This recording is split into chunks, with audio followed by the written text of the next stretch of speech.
dimension of imagination. It is an area which we call the Twilight Zone.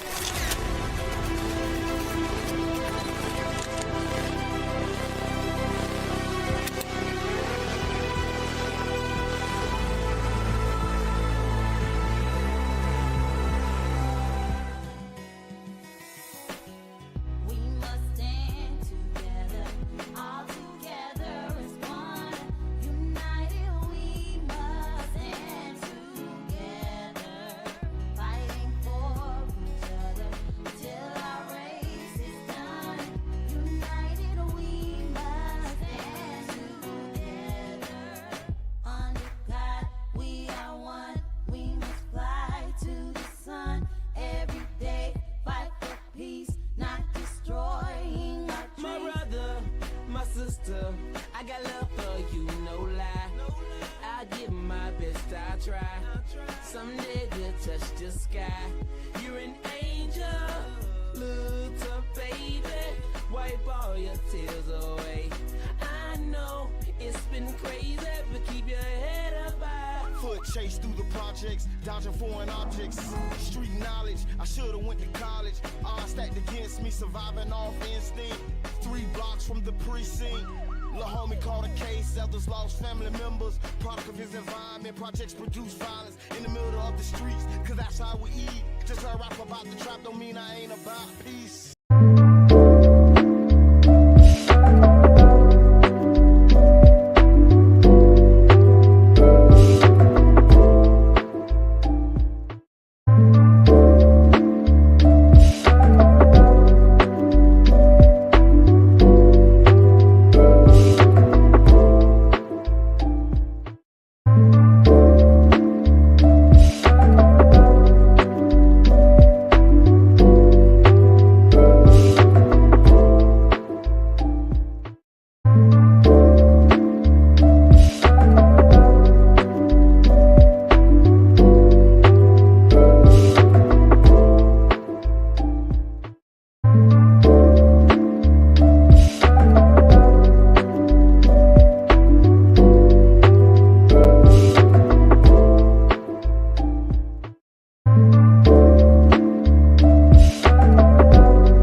not apply to Houthi operations against Israel. Good morning.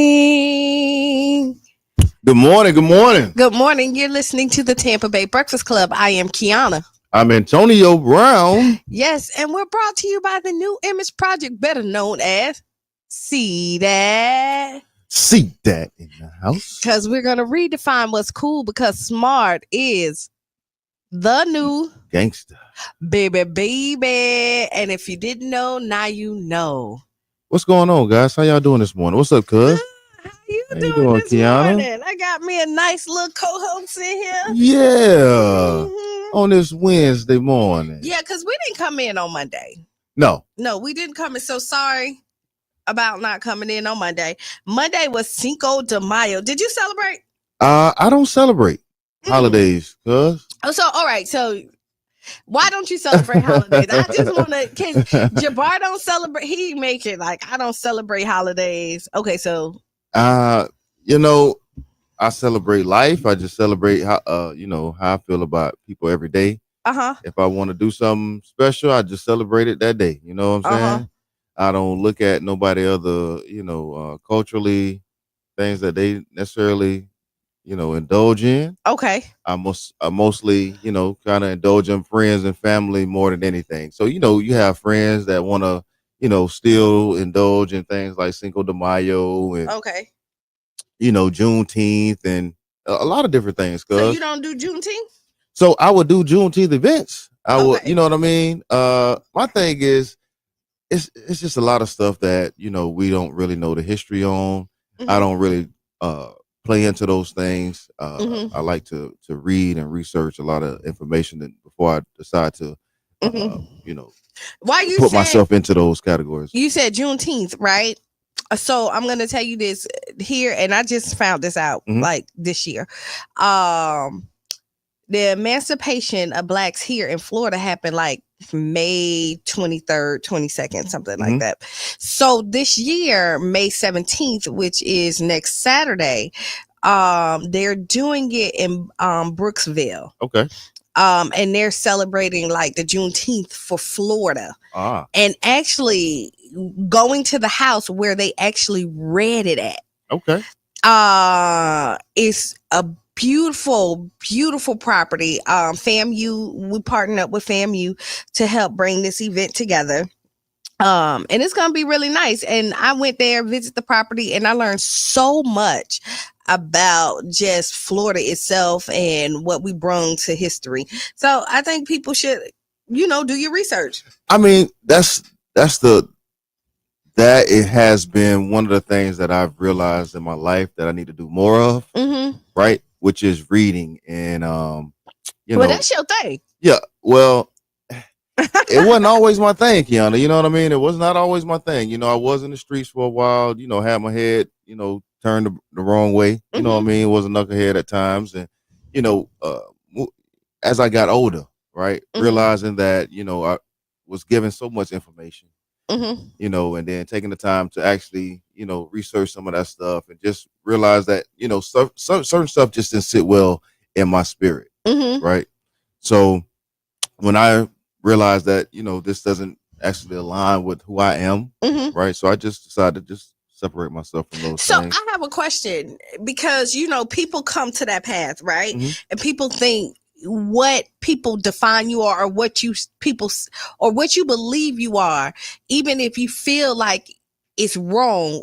When did you you say, okay, I have to be Antonio? Right. So I would say this was happening throughout my life, I believe. It was hard for me to be a follower. So I think that a long time ago. Yeah, because you was climbing on stuff before you was a year old. Right. And I was, as being close and growing up together, that, I was doing a lot of stuff ahead of other people. And, other kids, I would say. I think that's how we was raised. I think I'm gonna say a lot of exposure. I think we was just really blessed to have good grandparents and parents that really pushed us to the best. Right. I would say that. Yeah, and so then fed into like really. yeah, my fed grandma our really soul. poured into me. Yeah. Right. She really made sure that I was in places that was going to help cultivate me to become the man that I am today. Not knowing that I didn't, even back then, not wanting to go, not liking it, not being interested, right? But just still being there, and then having the fortitude to be able to move past those things, and then come back full circle, and then still to remember, right? Right. And then I can reminisce about the times where this coach poured into me, or Right. a deacon might have said something to me at a church, or because I've been in every so many different spaces in my life. And you know what people forget, and I always say this on her, it takes a village to kind of raise a Right. child, right? And regardless of how big your family is, other people touch you. That's right. All the time. That's right. And you sit back and think about like some lessons that you didn't realize you was learning at the time, and some blessings, like financial blessing. And I'll say this, with your grandma, everybody know I was a teen mom. And when I had Cheyenne, she pulled me to the side and was like, Kiana, I still want you to succeed. And she gave me allowance every week to make sure that like I didn't have to go to work. And most people didn't know that, but she believed in me so much that she still wanted me to succeed. Yeah. And like I tear up just thinking about like, I'm a lucky girl. Yeah. So when I was young, I used to do travel. My grandmother used to send me on, places like the New York. I used to go to different places, and like I said, exposure really helped me out as well. And I wasn't a big reader when I was young, but I had a lot of exposure. I had a lot of experiences with actual life experiences. I had a lot of social time with other kids. I was really involved with sports. That really helped cultivate my experiences in life to be able to do certain things. So I was able to be a follower first, right? Even though when I got into school, I was the youngest of my friends. Yeah. A lot of my friends are 2, 3, 4 years older than me, because I always hung with the older crowd, trying to, do like the big kids was doing, right? But my weight when I was younger was was another thing too. So I had a little bit of weight on me, that actually just fell off when I got into high school, right? So the transition was different, and having the support from my grandmother, her seeing, the things that were in me, because again, it was hard, coming up in as a single, child, right? Yeah. Because I'm the only child. You the only child. And people don't realize that, my mom, my father, they didn't have the toolkit, I would say, to kind of like, cultivate me and mold me the way that they probably would have liked to do more of, right? So I kind of like turn that over to what I am today as a father too, right? I look at all that, bring all that around full circle, and so that would made you be the father that you always wanted. Right. So yeah, man, back to just community, me being able to research the things, and then when I was taught certain things, I like I said before, it just didn't sit well in my spirit. Yeah. And then what made me just pick up a book, or go to a YouTube video and just study some stuff. And you know how you think, like, I see people, even the kids, they think it's cool when they bad, they in the street. But when you stepped out on your own, you became even cooler. Like, you know what I mean? Like, people looked at you like, what he doing? Right. But then they really started wanting to know what you was doing. Yeah, because what I didn't know was I was a real creative person. I was more creative than a lot of people around me, and I had a lot of drive. So when I was in school, man, I was homecoming king, right? I don't talk about that a lot. I don't really talk about, my high school experiences and stuff like that. I was in AP courses in high school. I was one of the only black men in AP courses with Mike Davis. We had, it might work for NASA now, I think. It might work for NASA now. We was really good friends in high school. So when we talk about success Yeah. and me having already been in front of certain things, it's not new to me right Yeah. now, because I have already had those certain types of successes in the past, but Right. it has cultivated me again to continue to still want more, right? Still be ambitious about what I want out of life, Hmm. no matter what. I Yeah. mean, you know, And you should, cause I hope y'all don't take this the wrong way. And if y'all do, that means it's, I'm talking about you. But listen, if like your highlight of your life is what what you did in high school. no. No, I'm just, if your highlight in life is what happened in high school, you have not tried to achieve anything else great after that. Yeah. Like that should be just a staple on your wall of greatness, and you should add on to it. Yeah, I don't even talk about any of that stuff anymore. I don't know what that. If people, I, listen, people talk about it, they bring it up. Listen, I don't even. I try to like shy away from it. But it's who you are. But you have so many other accolades since then. Yeah, yeah. You done got the key to the city, Mm, right? close to it. Close to it. City ambassador. There you go. But close to it. You done got so many awards. Congressional awards, Trailblazer awards. Yeah, and that's another thing. Being recognized as a trailblazer has been something that has really been honoring and humbling to me. Okay. Yeah, because again, being recognized, being appreciated. Sometimes black men in our community are underappreciated and not recognized. There's a lot of woman empowerment right now. That's very that's a top priority for our community is woman empowerment. But us men, we definitely have to also feel empowered, and to have a plan. You know what I mean? It's not necessarily got to be written in stone, but we need to have a plan as men. Okay. Yeah. So, and again, like you were saying, being in high school, your high school accolades, and what you did in college, and those things like that. Those are all fine. Those are all Those good are good memories. highlights. Those are good highlights for your. But I ain't putting none of that stuff on my resume. I'm not putting any of that stuff on my resume. But you None of don't that have stuff on to my at this bio. point, because at this point, your resume has added so much stuff. Like, have you ever looked at your resume and you got to delete stuff off of it? Yes, that's what I'm saying. And so that's where, because like on my resume, I look at it, I be like, oh, I really need that. Ain't even like Right. that. Ain't even like at this point, I done did so much. I really need to like take that off. So yeah, Brother St. John say thank you for all your service in our community.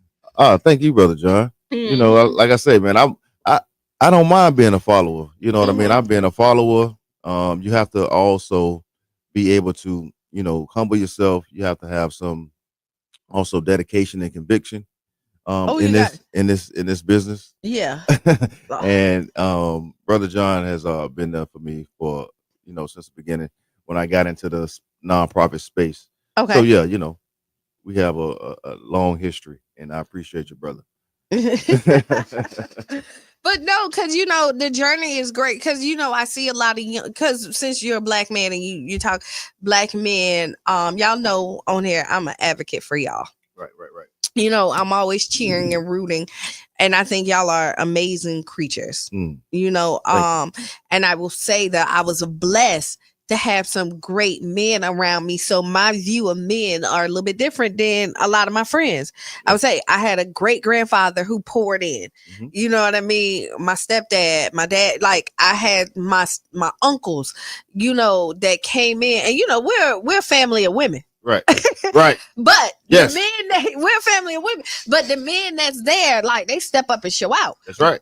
And they always made me feel protected and safe. And so when I come across men, I see greatness. And then if some of them fall short of that, I'm like, that man fell short, not all men. Right. Because you know how like you try to group people and all like, all men bad.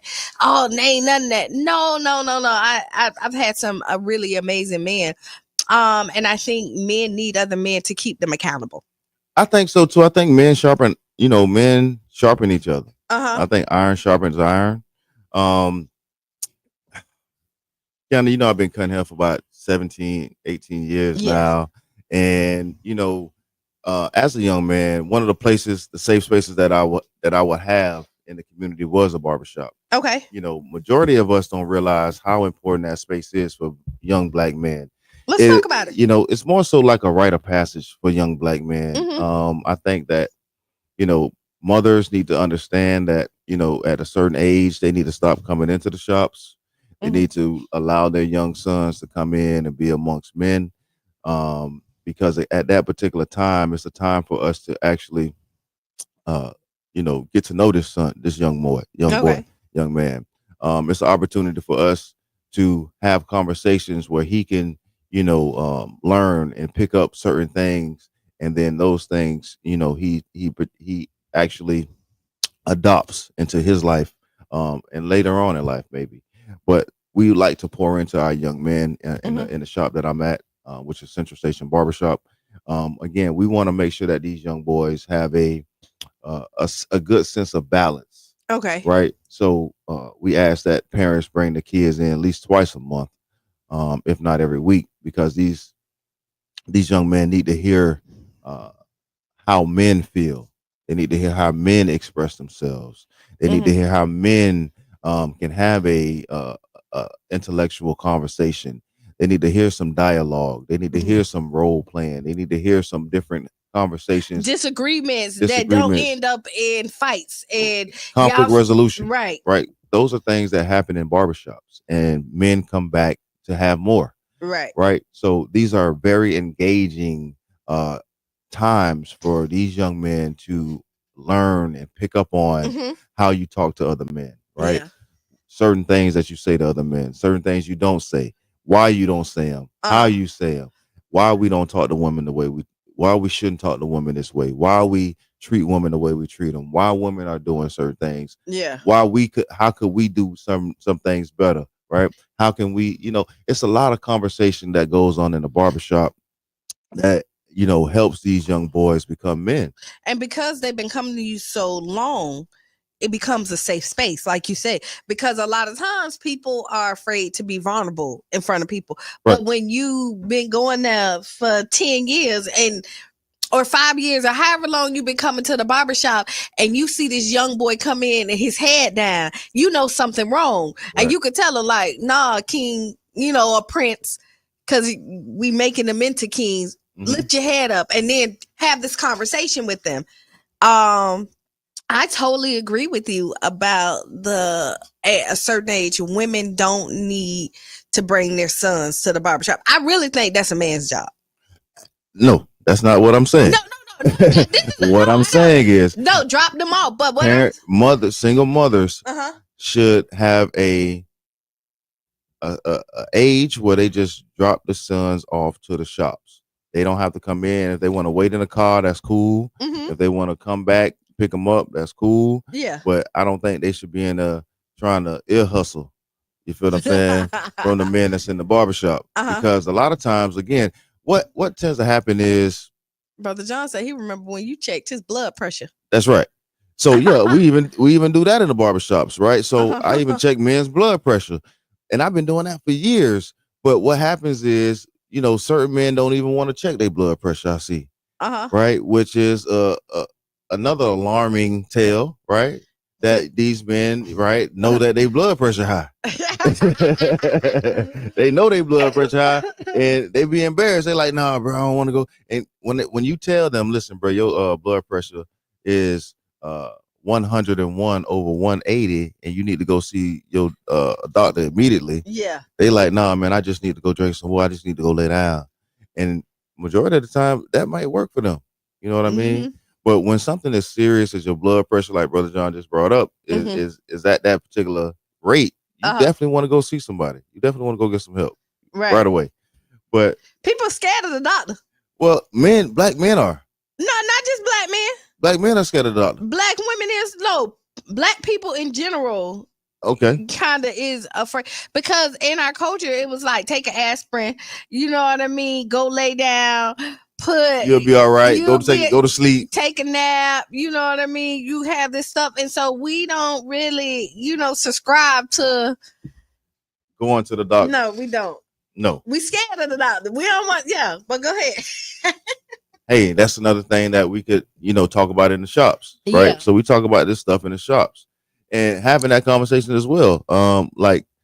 So I have one of the supervisors. Well, I had one of the supervisors for the health department coming in to my shop. He's a regular client, and he comes in and we talk about again HIV, Mhm. syphilis, gonorrhea, AIDS. Whoever's in the shop, we talk about these types of things. So we talk about HIV as well with EHE, and he said ginger ale. everything. You Yeah. know what I'm saying? So when in these shops, man, you have these kids have an opportunity to actually hear things that they're not gonna hear in the household. I would say Typical. often, right? And then in the shop that I have, they're also gonna be we're talking about history. We talk about researching things, right? Looking things up. So it's a like I said, a safe space where these kids can actually cultivate themselves, their minds. They can, learn about culture, right? They can learn about, manhood. They can learn about finances. They learn about home ownership. They learn about, just being the man that you want to be. Yeah. And not worrying about what others think and what others do, but being, a person that has, real, again, conviction about what you're doing. You know Yeah. what I mean? Because that's what it's about. It's about being convicted to what you're doing and not doing it just to be doing it. Now I have a question for you, and I know you was leaving it up to the single moms. What age do you think you would say a good time when you just let your son come in there by themselves? It varies per child. So no, I mean I would say 6 years old. Okay. 6 years old is probably a good time for you to walk your son to that door and let him go. Mm-hmm. Six and let him go. Okay. Walk him to the door at 6 and let him go. And let him give the money and show so he can start understanding He what need it to is. understand what he's doing. Yeah. Yes. At 6 years old, because again, we talk about, I talk about the school to prison pipeline when it comes to reading. Mm-hmm. So if we talk about school to prison pipeline and the age, that you need to be able to read, that's third grade. So third grade is what? 8 years old. Somewhere, yeah. 8 years old, right? Yeah. So I would say, second grade, he need to be able to come into the shop by himself. You need to be letting him come in at 7 years old, 6, 7 years old, depending on his, his mannerism, the way he act. You should be able to tell if your son can go in here and whether you feel like he can go in there and not and be okay, he will get in there and will be okay. He will be okay. You don't have to worry about telling him to sit down and stop from doing this. Do that. Y'all are gonna. We're gonna make sure that he is under control. Yeah. Right. So that's the thing about I think moms is they don't realize that when they come into a shop full of men, these boys buckle up. Right. They buckle and they really start to hone in on what men are saying. Mm-hmm. Whether they believe it or not, they really are listening to what we're talking about. They really are diving trying to really ear hustle. Not necessarily ear hustle, but trying to understand what we're talking about. Right. So I think that it's a good opportunity for moms to realize that, okay, at 6, 7 years old, I'm gonna let you go in there. I don't have to go in there. Mm-hmm. You take the money. Here you go, if that's what y'all do or whatnot. But yeah, I think that's a good age. Grandmothers too. Stop coming in the shop, grandma. You don't have to come into the shop with your grandbaby. He'll be fine. They say he just need the environment. He just need the environment. And I think so. It's very important for especially single moms. If you don't have any positive male role models around, it's good to, make that for your children. Well, the thing is, most single mothers are always going to go and find some type of male mentorship in the form of possibly sports. Mm-hmm. So majority of the time, most single moms feel like their son is going to be a athlete one way or the other.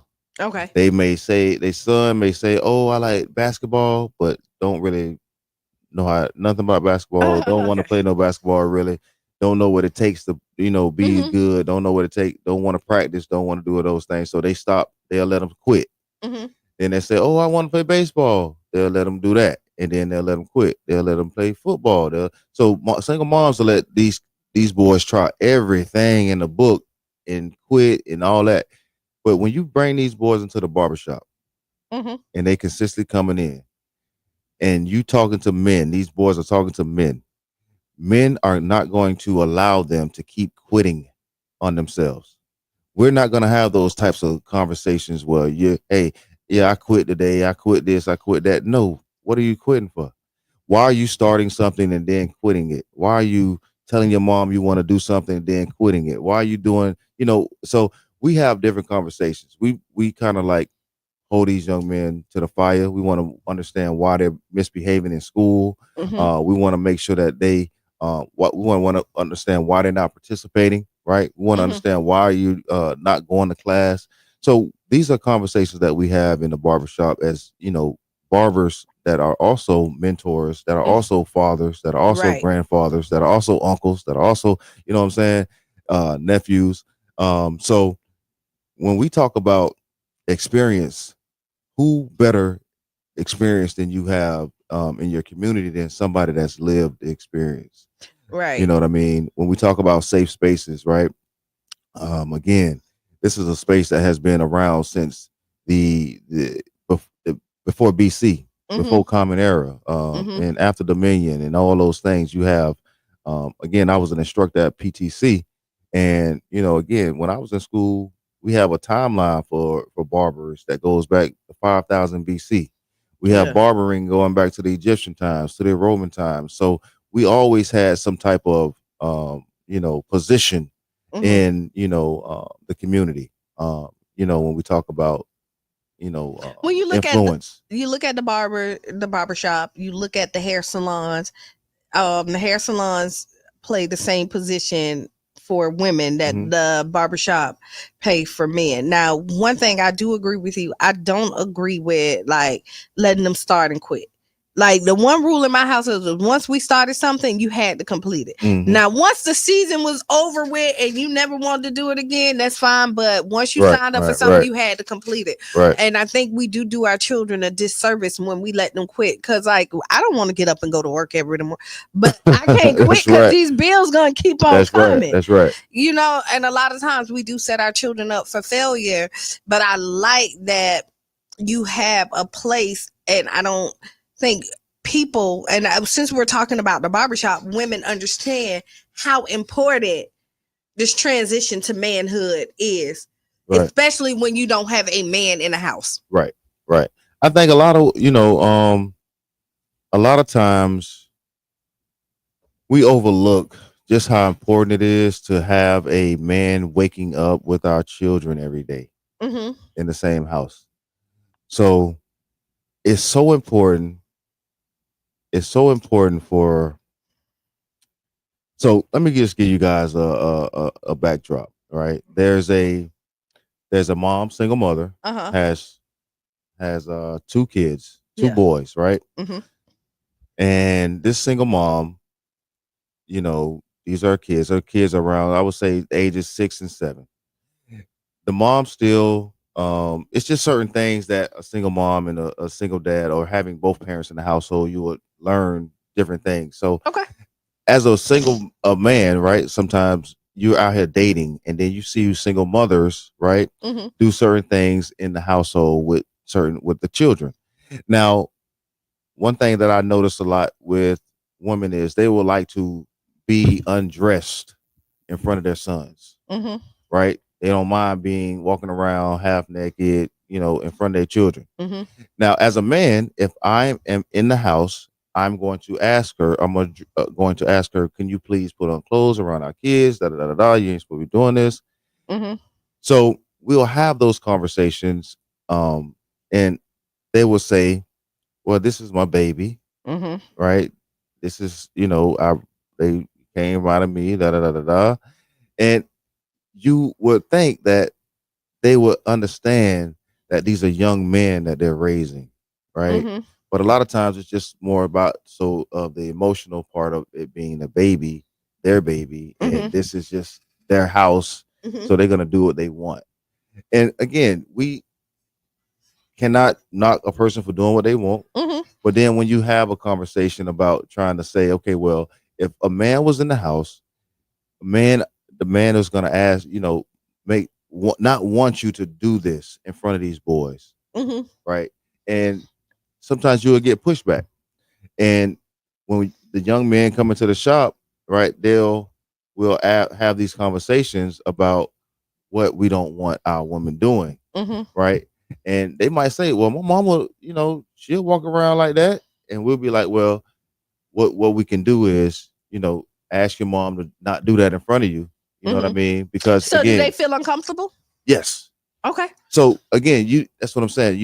A lot of times we feel like our kids don't feel uncomfortable with certain things that we do in the household, as and one thing that we want to do is make sure that, we ask them, or talk to them about it. But even if single parents sometimes be looking for, relationships. Okay. And then when they go into a relationship, these are some of the things that they address.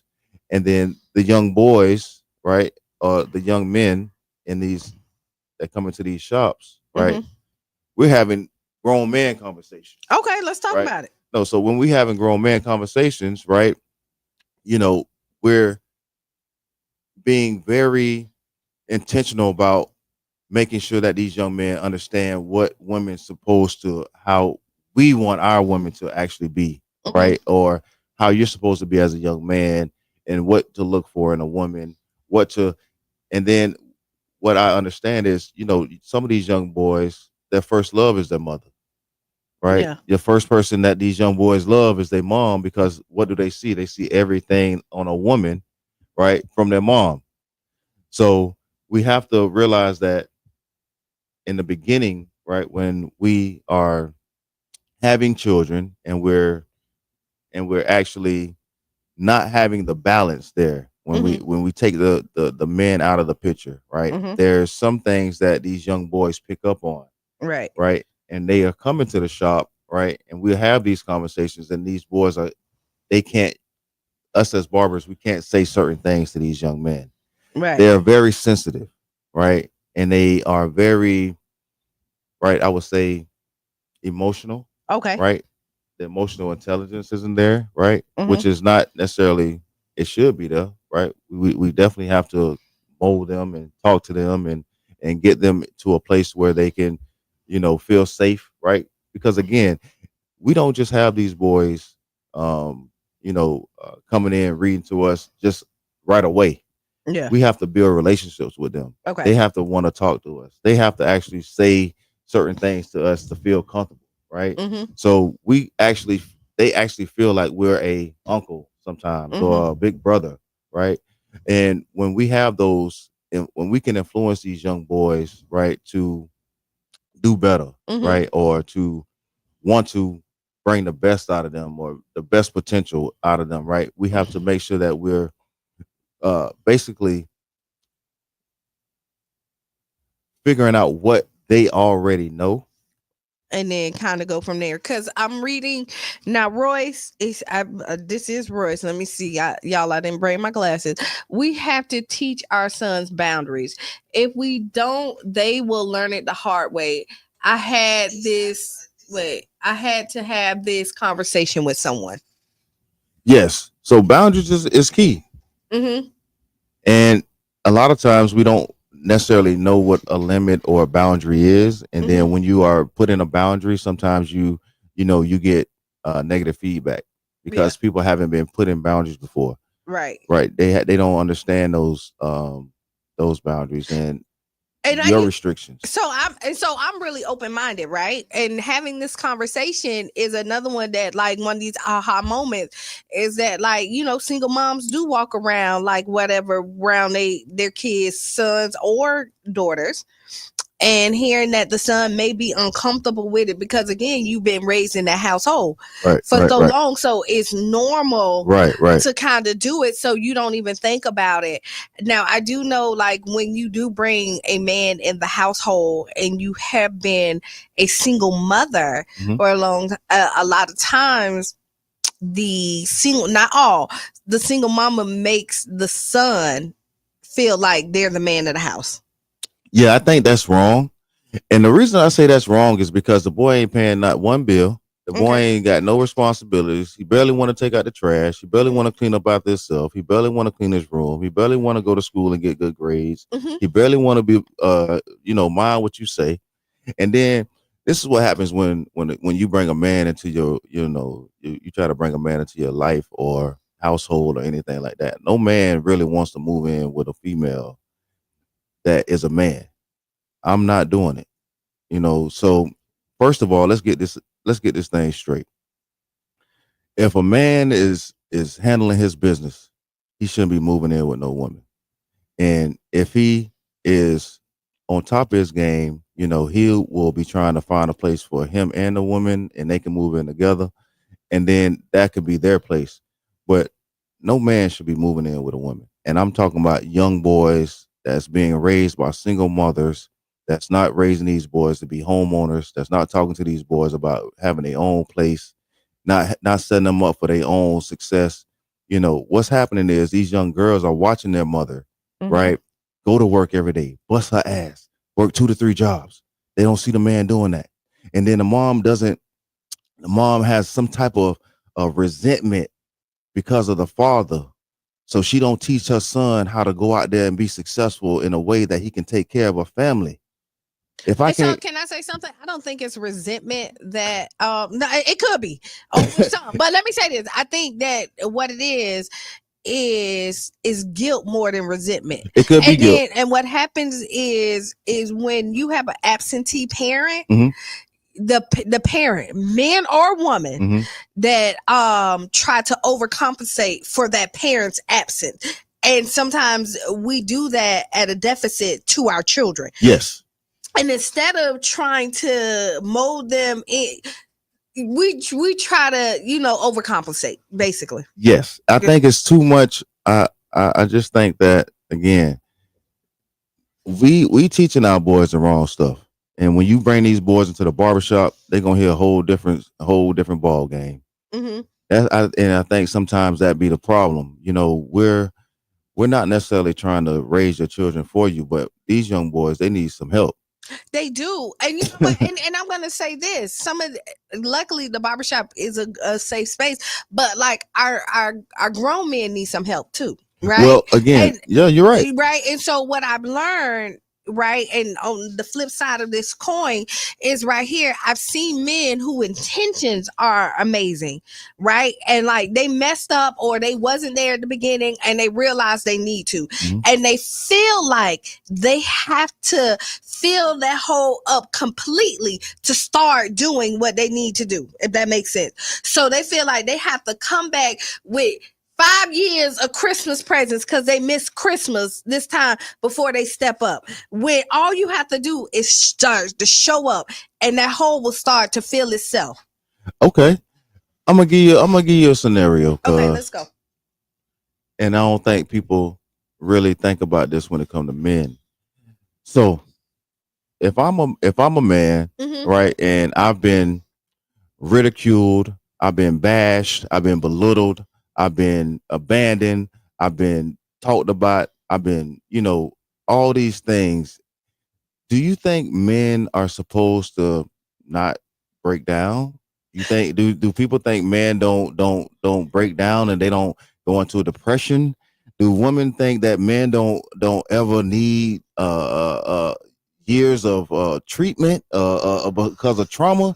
I think so. Let me say that. I think you do. I mean, you may think so, but do you think other women actually think that these men actually need to go see somebody and have a conversation with a therapist? I think they do, and I'm finna tell you. Because I don't think these single mothers know that these men also have been raised by a lot of single hurt women, right?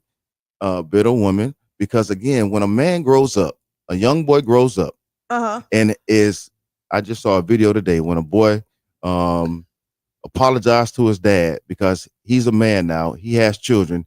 He's going through hell with his kids' mothers, and he says he apologized to his dad because he treated his dad like he wasn't nothing because of what his mama had been telling him about or whatever the situation may be, him not being there. So what I realize is that what we're doing is we're repeating these cycles. So we can agree there. So I would say this: hurt people, right? Let me say that. Yes, they hurt people. Okay. But I see a lot of women who are supporters just like I am. Now, I know a lot of them that's haters too, right? So let me say, but what I will say is that men that who've been through all this trauma, when you get something good, you don't recognize it and you treat that person who's trying to help you and give you the tools, say, hey, babe, like, listen, you really do need to go to counseling. Oh, you think I'm crazy? Like, you know what I mean? And you don't even... They go both ways, cuz. No, it does. But we just said it does. Everything goes both ways. So I done been to counseling. So I know it go both ways. So I've been to couples counseling. I've been to single counseling. I've been to counseling for myself. I've been to community. I've been to group counseling. I done been to counseling all up the wazoo. But my thing is, cuz I done been to, so my thing is, if I can recognize that I had to go to counseling, I can definitely identify somebody else who may need it. Yeah. So that's what I be trying to say, because that's what I don't like about some of our, people in our community. You have experience. When certain person has experience and they telling you, okay, well, these are things that I've been through, and I think that this may work for you, right? And they say, well, like you just said, I don't think I need that. What? Counseling. I don't think I need that. But there's some people that say that, and I'm a big advocate. So if I'm coming out, whoever this say she's too defensive for this conversation, I'm not. I don't know what you're listening to because I'm not disagreeing with him. I'm just giving another, like, the other side of the coin, because believe me, one thing I could say is that we're all on the same side as far as our community and healing. I don't think. I'm talking about me and you. Oh yeah. I'm talking about me and you. I'm not talking about everybody else. Okay. I'm talking about. I'm reading the comment, and I'm saying, like, me and you are definitely on the same side, and I'm very open. And so, if it sounds like I'm on a defense, I'm totally not. But so yeah, basically, because what I'm saying is that a lot of men have normalized, like Brother John said, we have normalized hurt. We have normalized our pains and things like that. So this how much I've normalized so much stuff. Cause when I see red flags in women, I can overlook them, and I just don't even pay attention to them, because at the end of the day, if I like you, I can overlook some of the things that you do, right? That may aggravate or annoy me or whatever, because that's what love is, right? That's what unconditional love is, anyway, right? If I can, and this is what a lot of women don't really have in their life and never had from a man, unconditional love. So when a woman can do you and say stuff and do these things, and you still figure out a way to love this person, that's unconditional love. It goes both ways. I think so. I think women and so when I'm going to say this, men and women. So I've seen a lot of women who don't recognize it. And these are people who haven't had fathers, or haven't had, like you say, haven't had that unconditional love ever. And then on the flip side, men who have problems with their mothers have the same problem. When a good woman come in, like you said, your first love is your mother. Your first love for a daughter usually is their father. Right.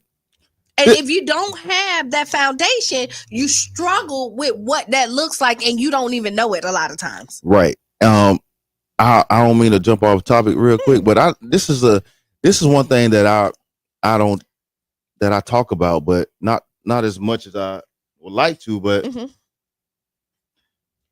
we hold our mothers up to these high pedestals. Okay. We put our moms on these high pedestals. And I love my mom, and I love mothers, and I love grandmothers, and I love I love women. However, let's look at this in a different lens. Can we all just take a second to look at this in a different lens? not most, but a lot of women, right, were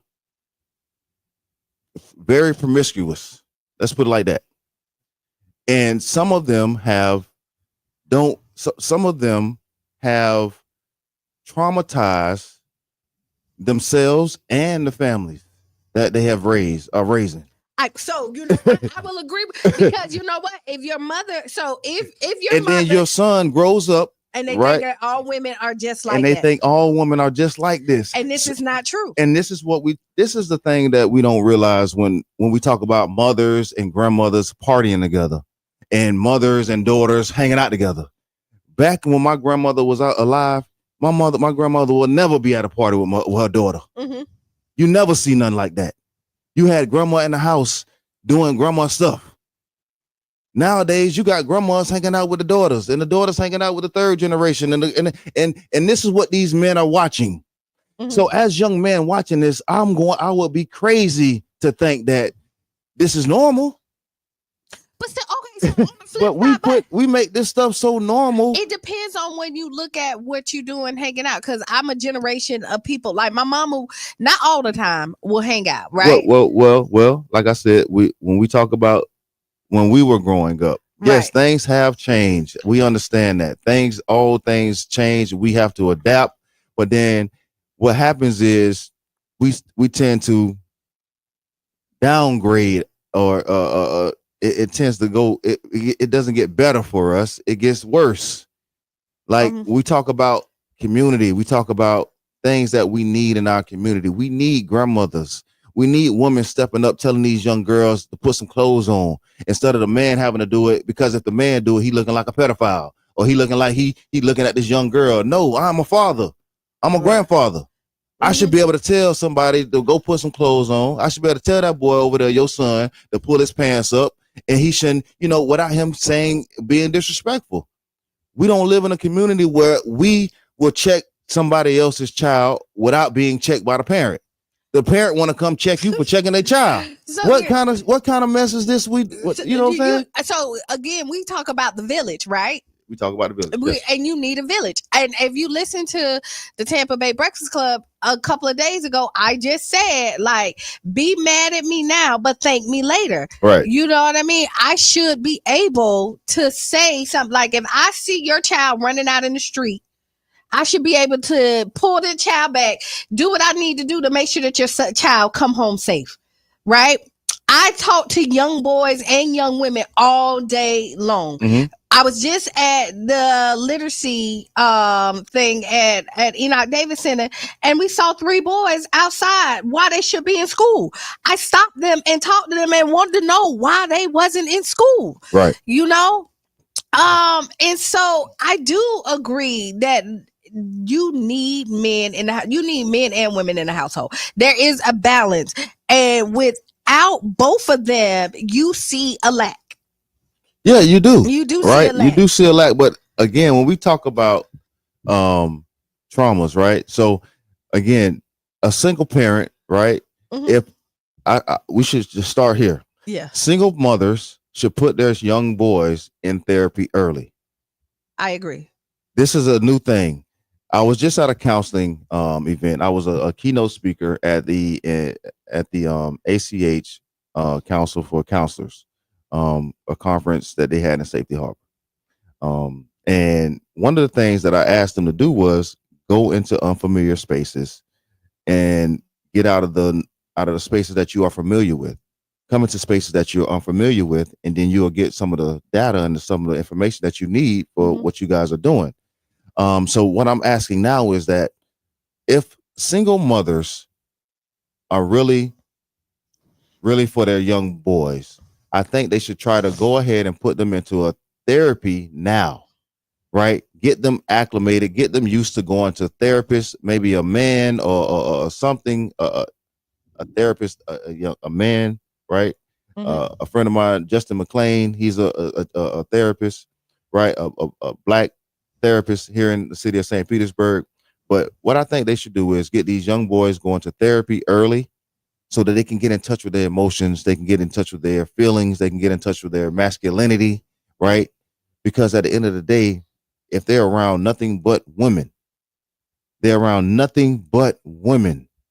They are going to start to pick up those traits. They're going to start to pick up those emotions. They're going to start to pick up those habits. And when I say something to your son and he go to talking back to me, I'm going to look at you because I know that's where he getting it from. And that's what I'm saying about the community. We know what these young boys are getting it from because men don't do this stuff. We don't do this. We will allow man to talk to us without interrupting him. I can let Brother John speak to me and go on for as long as he won't without saying a word. And just because I feel some type of way. So when we have a community of young men mocking their mothers, we are in trouble. And that's what I'm saying, guys. If you can get your sons right into the shop at a young age and let them become fluent with coming into that shop, fluent with getting used to, hey, Mr. Brown, hey, Mr. Andre, hey, Mr. So-and-so, hey, Mr. So-and-so, hey, Mr. So-and-so. Because another thing I realize is y'all ain't teaching y'all young men to speak when they walk into rooms. I think it, but so let me think. I like you talking about men, but I'm going for the whole. Cause I'm just saying, ain't nobody teaching these young people to speak when they walk in the rooms no more. These little buggers like. So it's like, who is raising them? But you have a community of you got a community of people that wasn't raised for a second, right? Okay. So. Where do we start there? Where and that's what I'm saying. Now, this is why you have spaces that like I create, you create, Brother John create, and other people in the community to fill in that gap. Yes. Right? Because we see a need and we can see the lack of, and we don't want our children to fall in that trap again. I see Miss Teresa Jones question about the question is, do men think they need therapy and are they willing to get therapy? In many instances, women may suggest that they need therapy and they won't go. So a woman don't need to suggest a man need therapy, but the man need to suggest a man need therapy. The man, that's why, and the therapy, Miss Jones, is in the barbershop. That's what I'm telling you. But that's a safe space for the men to come that where they don't, if they don't have the funds to pay for therapy, this is a place for them to come and they can open up to the men in there that will give them good advice. So I will say this. You see what I'm saying? That is therapeutic for men. That is the therapy session for the men. And that's what women don't realize.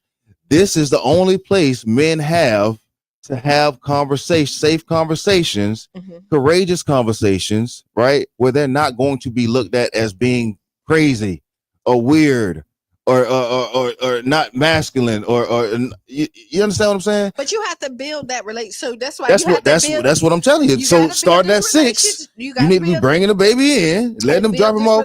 So you can bring him in all the way up to he's 6 years old or something. What Miss Teresa is saying, yes, right? I get where you're going. Right. What Miss Teresa is saying for the man who didn't get all of this, and now he's a grown man, and you're as a woman who loves, be like, yo, you really need therapy. And because till recently, therapy was taboo in our community. Like, if you went to therapy, you automatically think that you're crazy. But it's just like anything else, is that if your mental is not together, you cannot be as powerful as you need to be. So if your blood pressure is out of whack, you're going to figure out how to get that fixed. If your mental is not together, you can't lead properly. So I think that Ms. Teresa has a point, and I agree with what you're saying. I think that a lot of times if a woman wants to say something. Wait, it's 9:00. Oh, wow. We got here real quick. And we got to leave because Sister Hughes is up next. But we'll be back on Friday. You coming back on Friday? I'll try to finish the conversation. Yeah, we'll finish this conversation. We'll be back on Friday to have this conversation and more. It's so much more that we need to talk about. But okay, stay tuned for Sister Hughes. Lose your shoes. Shout out all around the room. This is Kiana. And this is Antonio Brown. And this has been the Tampa Bay Breakfast Club. And we'll be back on Friday. All right, peace.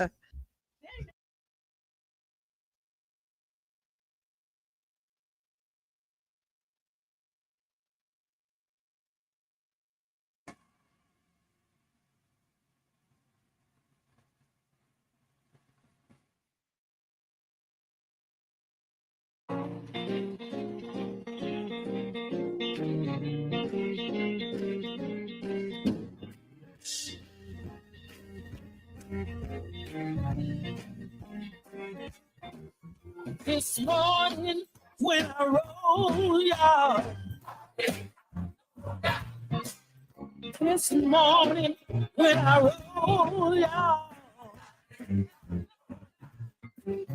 This morning when I roll, y'all.